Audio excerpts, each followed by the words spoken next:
Hi again. It's Saturday today, and taking full advantage of that. I haven't shaved today, getting a little scruffy, and wearing an Aloha shirt. I've got a brisket on the grill out there smoking, and it's going to be a good Saturday. But I did want to get here and follow up a bit on the last video that I made. I talked a little bit about dreams last time, and I wanted to follow up on that on a couple of topics associated with dreams. Uh, First thing, since then, I've had some time to sit down and think about my dreams. I was attending a meeting earlier this week and was reminded of the importance of dreams for driving us in our lives, being a strong motivating factor to help us accomplish great things or to achieve our dreams. And so I was sitting down thinking, well, what are my dreams really? I mean, I had thought I'd had some, and it'd be really nice if we could take the family on a Disney cruise and get the Walt Disney suite and do some of these things would be fun. But I wanted a dream that was more around a purpose, something bigger than myself. And as I was thinking about it, I came to realize I've had that dream for a very, very, very long time, going back at least to when I was a teenager. Um, it's a recurring dream. It's a dream I've never really been able to let go of, even though I've not really pursued it. But from time to time, when I find myself alone with my thoughts or just pondering where my life is and where things are going, it comes back, and I try to think, well, I haven't done anything to pursue it. What could I do to go after that dream? So it's always been there. I've never really let go of it. So just to tell you a little bit about it and go back to my high school days, I was valedictorian in my class and was asked to give a speech at our graduation. And we did a number of rehearsals for that graduation ceremony, in which I was asked to stand up and just say some things, not really give my speech, but to say just a couple words as filler for that part of the ceremony. And at one of those rehearsals, I stood up and I voiced my dream, which was to be president of the United States. And I stood up and I said, basically announced that I would be running in such and such a year. I don't remember which year it would be. And obviously planning ahead, because you have to be 35 to be president of the United States. And so I was planning ahead to a good time and a good age in my life when that would be appropriate. And I stood up and said, vote for me in year 2020, whatever it was that I said I would be running. So that's actually been a dream of mine for some weird reason, is to be president of the United States. Now, as I think about it, it's not really just that I want to be president. It's that I want to be in a position where I can make a difference in the success of our country and helping us maintain our freedoms. And I think it's pretty obvious. I don't think anyone can disagree that we have a lack of leadership in our country, and not just in our country, but in the world in general today. There's a lack of leadership. And what I was really hoping for was to be able to show that an individual with true leadership characteristics, good moral values, someone honest, truthful, with good character, can make a difference in our country in some way, whether that's through being president, or whether that's through being in another leadership position, or Senate or Congress, or whatever that is. Someone can make a difference by doing the right thing instead of being dishonest and lying and cheating and selling out to special interest or whatever it may be. So that was always my dream, to show that it could be done. Now, as I've said, I've not really ever pursued that. And many times I felt very conflicted, because my career direction has been great for supporting my family. We've been able to provide a good living and provide for my family. Jessica's never, she's only had to work out of the home for a couple years where we had some lean years, but for the most part, she's been able to to be at home with our children. So my career has done very well for our family, but it's not anything that's going to get me to that goal or that dream that I had early on in my life. I remember being very young and pulling out an encyclopedia and reading the Declaration of Independence, and it had tremendous effect on me. I can still remember that day when I did that, sitting on the couch reading the Declaration of Independence and the feelings that came over me about the freedoms that were expressed in there and the inalienable rights that we have as individuals. And it sunk into me that day, and I've always wanted to pursue that, but I just haven't.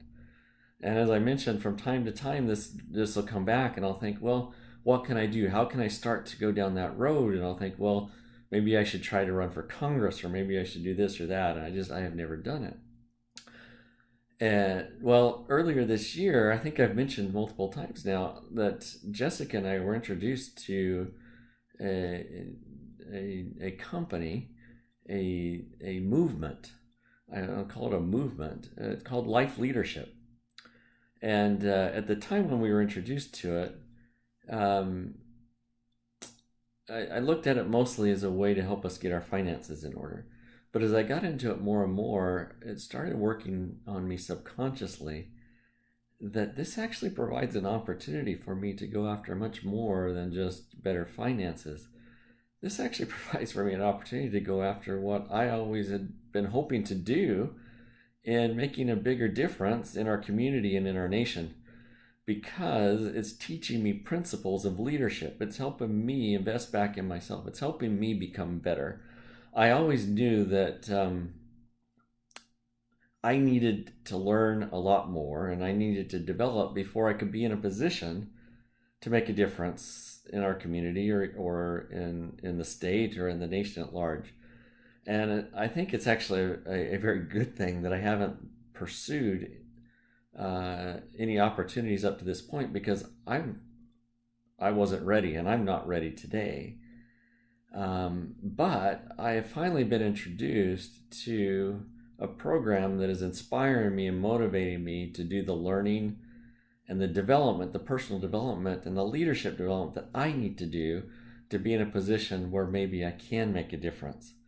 And so I'm working on that. I've been reading a lot more. I've been listening to a lot of motivational audios. I've been studying leadership principles, and it's helping me realize that it really was a good thing that I haven't done anything so far, because I just wasn't there. I would have gotten eaten alive. I may still get eaten alive out there. I mean, politics is vicious.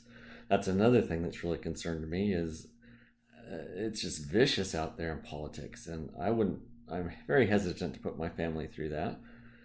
Do not want to put my wife in a position where she's going to be critiqued at every angle and attacked in the way that families and wives are attacked out there in politics.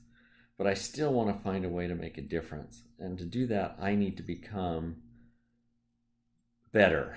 I need to develop better leadership principles. I need to develop better knowledge and learn from history, from great books, and so on.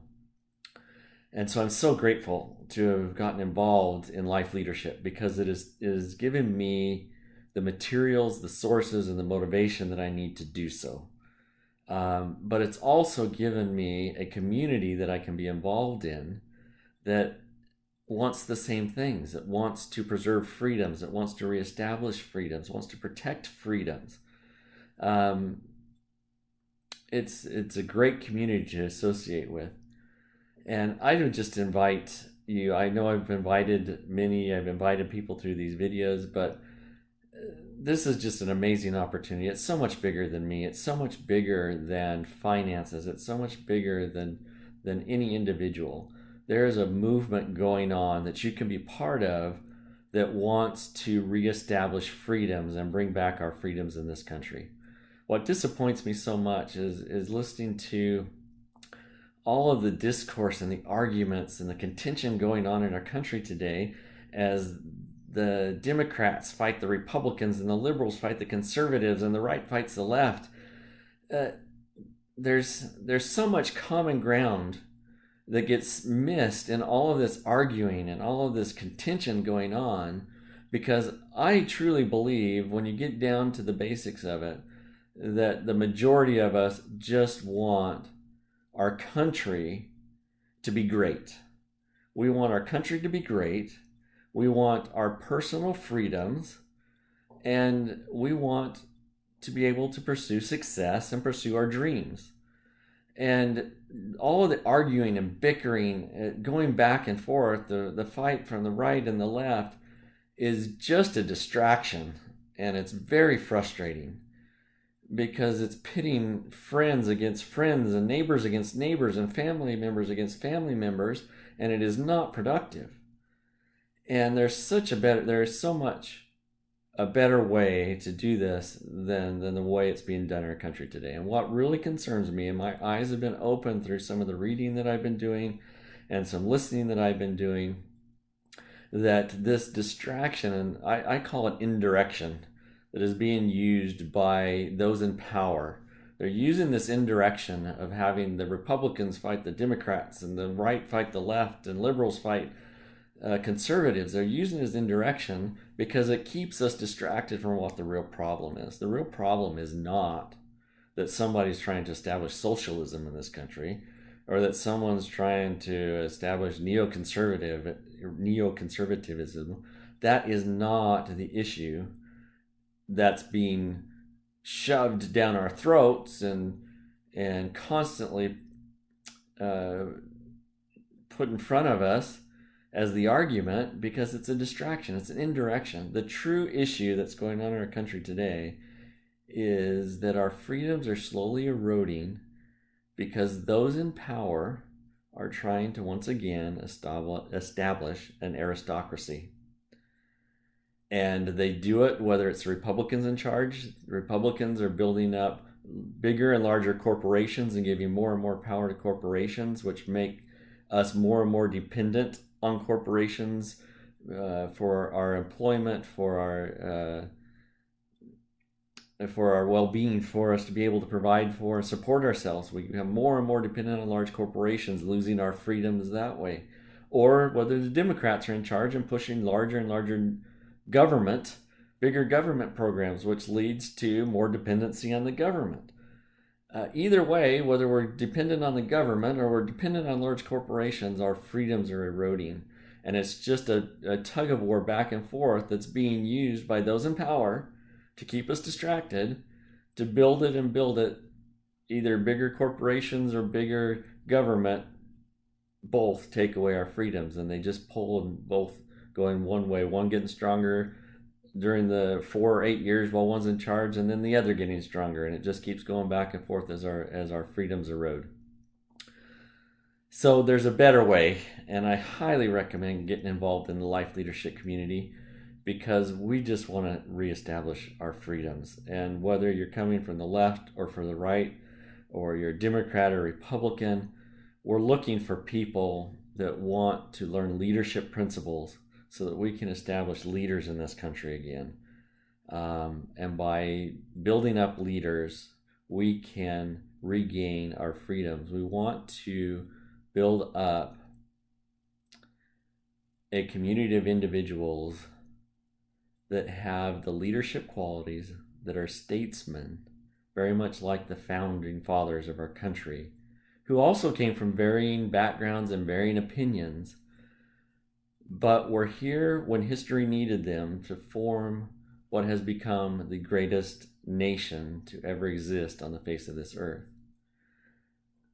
We need to reestablish that, and we can do so, but we need to establish leaders.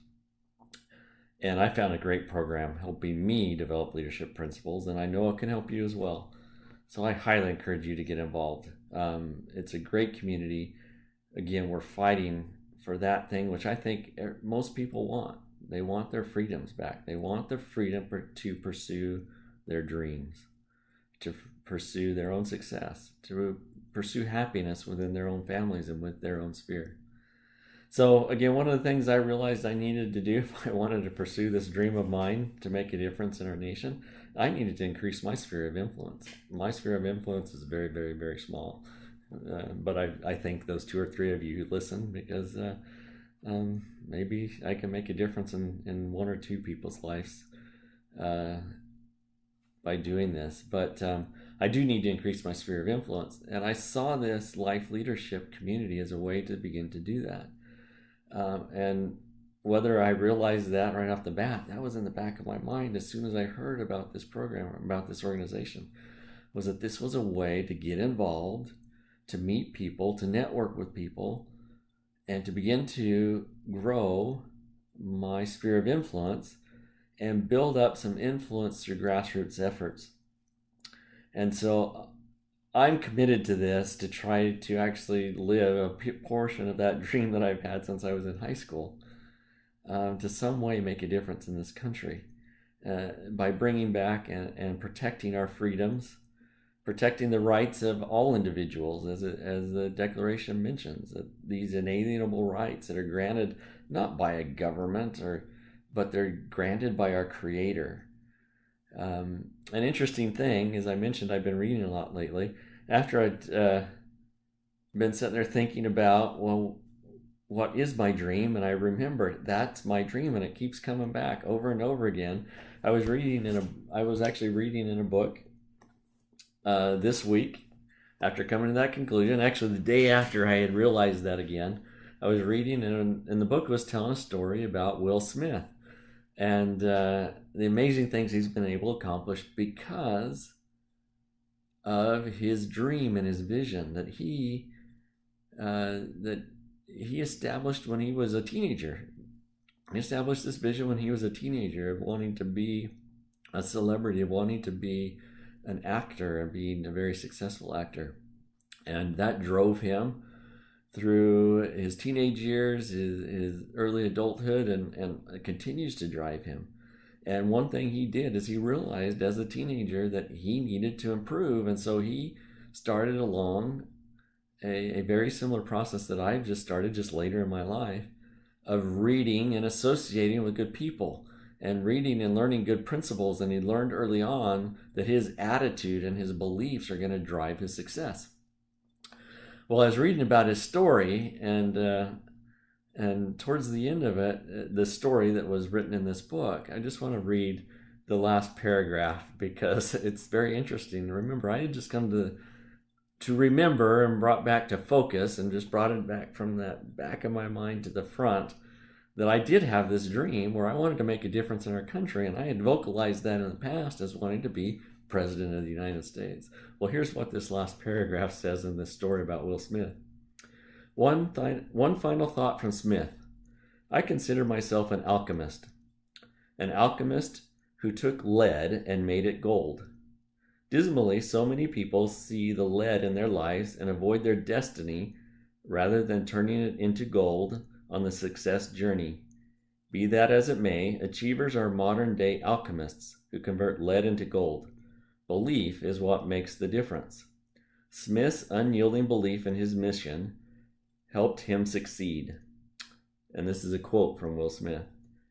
If it was something that I really committed myself to, I don't think there's anything that could stop me from becoming President of the United States. I read that the day after I had pulled that right back into my focus and thought, how fitting is that? So, do what you must. Find ways to learn and grow and develop yourself. I'm so grateful that I have found this program that's inspired me to begin to learn and to develop, and hope that I can develop those qualities and those leadership skills and qualities that I need to be able to make a difference in our community, in our state, and in our nation.